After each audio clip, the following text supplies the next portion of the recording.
আসসালামু আলাইকুম। আশা করছি আপনারা সবাই অনেক অনেক ভালো আছেন এবং সুস্থ আছেন। আজকে আমরা Oppoর নিউ স্মার্টফোন Oppo A38 নিয়ে কথা বলবো। স্মার্টফোনটি 15,999 টাকায় বাংলাদেশ মার্কেটে লঞ্চ করা হয়েছে। আমাদেরকে অফার করছে 4 জিবি RAM, 128 জিবি ROM। স্মার্টফোনটির মধ্যে MediaTek Helio Z85 প্রসেসরটি ব্যবহার করা হয়েছে। 50 মেগাপিক্সেল ক্যামেরা রয়েছে এবং সেটার আউটপুট কেমন সেটাও কিন্তু আজকের ভিডিওতে শেয়ার করব। এছাড়া স্মার্টফোনটির ব্যাটারি ব্যাকআপ কেমন, ওভারঅল আরো কি রয়েছে, কি ভালো দিক, কি খারাপ দিক সবকিছুই কিন্তু আজকের ভিডিওর মাধ্যমে জানতে পারবেন। সো কথা বাড়াতে চাই না। আপনারা দেখছেন আপনাদের প্রিয় channel JK tech BD YouTube channel. বরাবরের মতোই এই ডিভাইসটি আমাদের কাছে পাঠিয়েছে মদিনা টেলিকম। তাদের কাছ থেকে যদি এই ডিভাইসটি আপনারা পারচেজ করেন এবং আমাদের এই ভিডিও রেফারেন্স প্রোভাইড করেন, অবশ্যই পেয়ে যাবেন আকর্ষণীয় মূল্য ছাড়। এই ভিডিও ডেসক্রিপশন বক্সে তাদের সম্পর্কে সকল তথ্য দেওয়া থাকবে, অবশ্যই চেক করে দেখে নেবেন। চলুন ভিউয়ার্স, সবার আগে দেখে নিই এই বক্স কন্টেন্টে আমরা কি পাচ্ছি। বক্সটি দেখতে কিন্তু বেশ ভালোই। বক্সটি ওপেন করলেই পাবেন একটি সিলিকন ব্যাক কভার, কিছু ইউজার ম্যানুয়াল গাইড, একটি সিম ইজেক্টর পিন, টাইপ এ টু টাইপ সি একটি চার্জিং কেবল, 33 ওয়াটের সুপার ভোক চার্জিং অ্যাডাপ্টার এবং সর্বশেষ Oppo A38 স্মার্টফোনটি।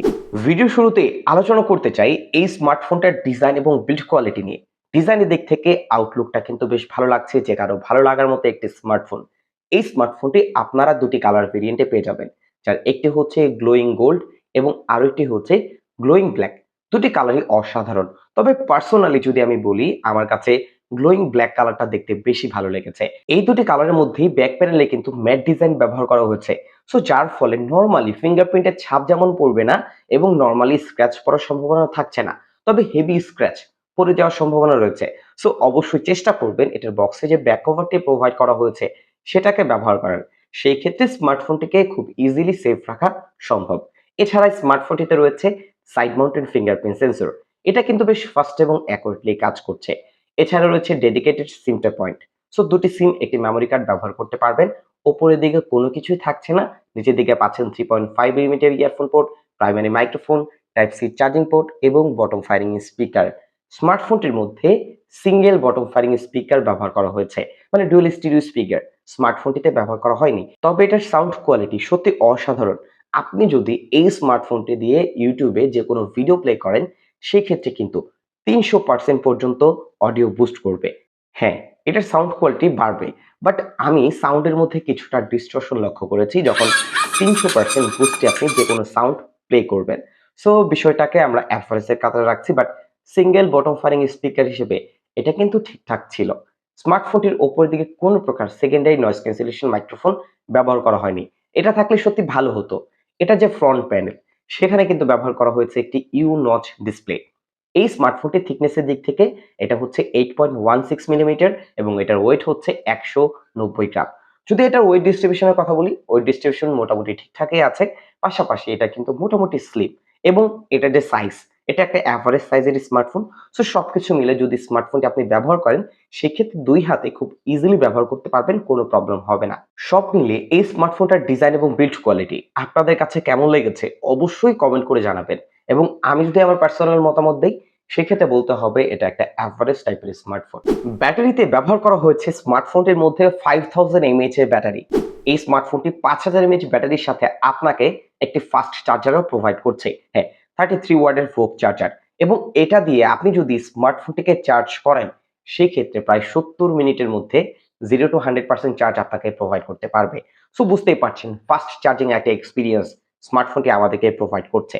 স্মার্টফোনটি যদি নরমালি 60 হার্টজে আপনি ব্যবহার করেন, প্রায় 1.5 দিন অনায়াসে ব্যবহার করতে পারবেন, কোনো প্রবলেম হবে না। একটু হেভি পুশ করলে অথবা 90 হার্টজে ইউজ করলেও প্রায় 1 দিনের মতো একটা ব্যাটারি ব্যাকআপ স্মার্টফোনটি প্রোভাইড করতে পারছিল।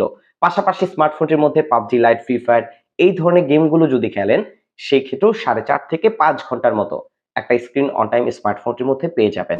ক্যামেরার কথা বলতে গেলে স্মার্টফোনটির মধ্যে ডুয়াল লেন্সের ক্যামেরা ব্যবহার করা হয়েছে, যার মেইন ক্যামেরা হচ্ছে 50 মেগাপিক্সেল। এছাড়া আরো একটি সেন্সর রয়েছে। ফ্রন্ট সেলফি ক্যামেরা পেয়েছি 5 মেগাপিক্সেল। 16,000 টাকা বাজেট সেগমেন্টের একটি স্মার্টফোনে ফ্রন্ট ক্যামেরা 5 মেগাপিক্সেল, বিষয়টা সত্যি হতাশার।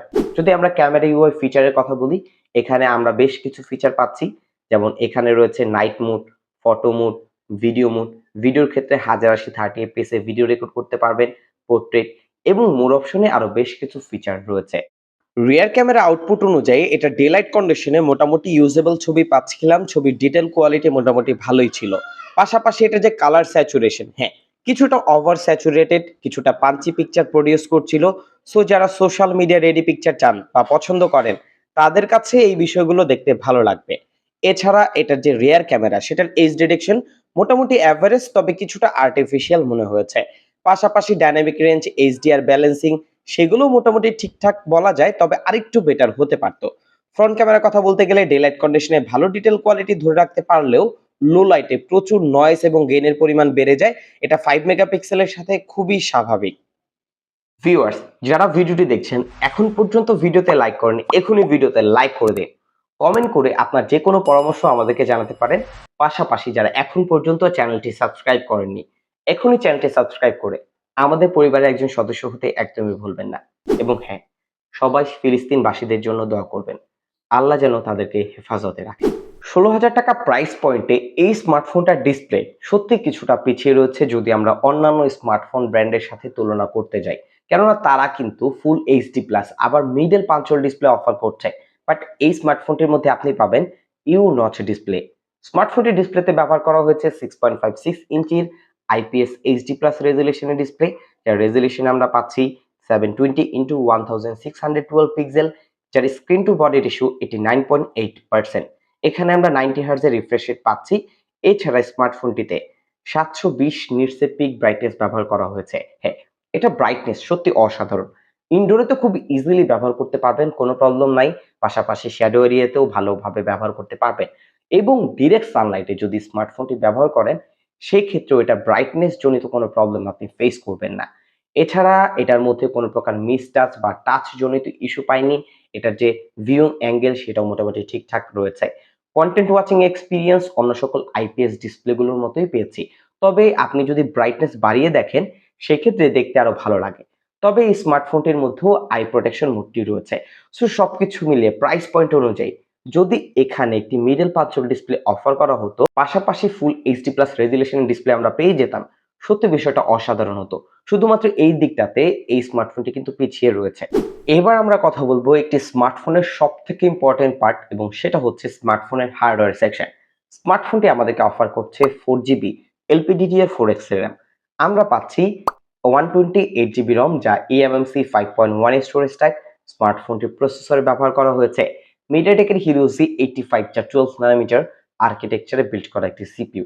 এছাড়া স্মার্টফোনটির মধ্যে কালারএস 13.1 এর সাথে রয়েছে অ্যান্ড্রয়েড 13। 16,000 টাকা প্রাইস পয়েন্টের মধ্যে স্মার্টফোনের মধ্যে যে রম আমরা পাচ্ছি, যে প্রসেসর আমরা পাচ্ছি, যে অ্যান্ড্রয়েড ভার্সন প্রোভাইড করা হয়েছে, এটা ঠিকঠাক আছে। হ্যাঁ, এটার ইউআই কিন্তু বেশ রিলায়েবল। লং টাইম ব্যবহার করার ক্ষেত্রে মানে 1-2 বছর 3 বছর ব্যবহার করার ক্ষেত্রে এটা বেশ ভালো একটা সাপোর্ট দিতে পারে।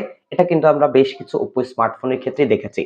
এছাড়া এই স্মার্টফোনের মধ্যে একটি দুটি প্রি ইনস্টল অ্যাপ পাবেন, চাইলে আপনি তা আনইনস্টল করে নিতে পারবেন খুব ইজিলি।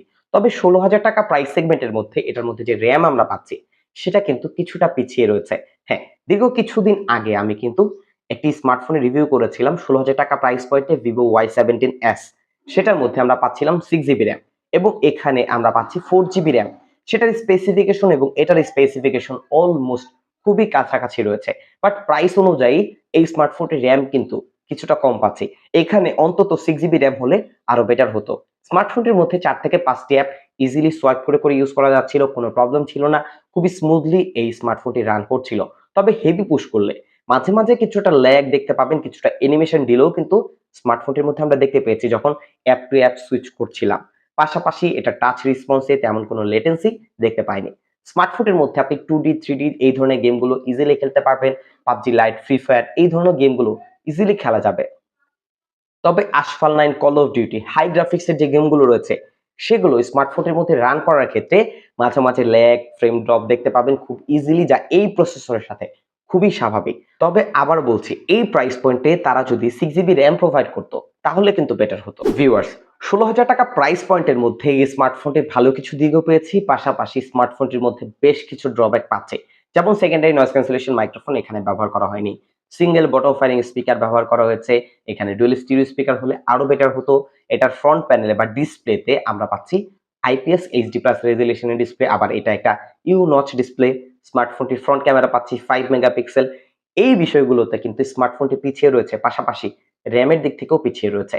স্মার্টফোনটি বেশ কিছু ভালো দিক পেয়েছে, যেমন 33 ওয়াটের সুপারভোক চার্জার, 5000 mAh এর ব্যাটারি।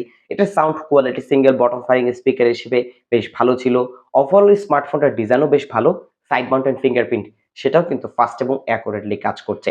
এছাড়া ডিসপ্লের মধ্যে 90 হার্টজ রিফ্রেশ রেটও পাচ্ছি। সো সবকিছু মিলে স্মার্টফোনটি একটা এভারেজ টাইপের স্মার্টফোন বলা যায়। বাট প্রাইস অনুযায়ী যদি আরো একটু ইমপ্রুভ করা হতো তাহলে আরো বেটার হতো। আপনি যদি একজন নরমাল ইউজার হয়ে থাকেন, ডে টু ডে লাইফের জন্য শুধুমাত্র সোশ্যাল মিডিয়ার অ্যাপগুলোই ব্যবহার করে থাকেন এবং মাঝে মাঝে টুকটাক ভিডিও কলে কথা বলেন, সেই ক্ষেত্রে স্মার্টফোনটি আপনার জন্য মোটামুটি ঠিকঠাক আছে এবং শখের বসে মাঝে মাঝে গেম টেম তো খেলতে পারবেন। হ্যাঁ, সেগুলোর দিক থেকে স্মার্টফোনটি ঠিকঠাক আছে। বাট আপনি যদি স্মার্টফোনের মধ্যে হেভি পুশ করতে চান, অফিস ওয়ার্কে বিভিন্ন হেভি অ্যাপগুলো ব্যবহার করতে চান, সেই ক্ষেত্রে কিন্তু স্মার্টফোনটি আপনাকে এত বেটার সাপোর্ট দিতে পারবে না। সো ভিউয়ার্স, এই ছিল আজকের ভিডিও। আশা করছি Oppo A38 নিয়ে একটা বিস্তারিত ধারণা পেয়ে গেছেন। যদি ভিডিওটি ভালো লেগে থাকে ভিডিওতে লাইক করবেন, কমেন্ট করবেন, শেয়ার করতে ভুলবেন না। বিদায় নিচ্ছি, আমি জাকারিয়া হাসান পার্থ। আসসালামু আলাইকুম।